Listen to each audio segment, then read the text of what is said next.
Pancen angel dalan ingkang kula plampahi, watu cetha lan nglarani, kebak emosi lan brebes mili. Saya kula meh kepengin nyerah, kekancan kali pasrah, meh kelangan pengarep-arep, ngiklasno kabeh cito.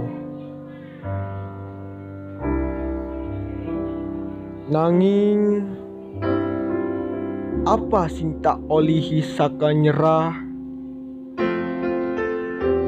kuciwane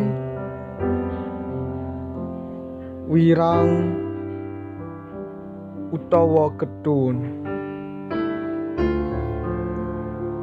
Aku mirsani pasuryane wong tuwa biyung lan rama. Wonten pengarep-arep ingkang ageng ing soca, ora pengin aku gawe ketun wong tuwa.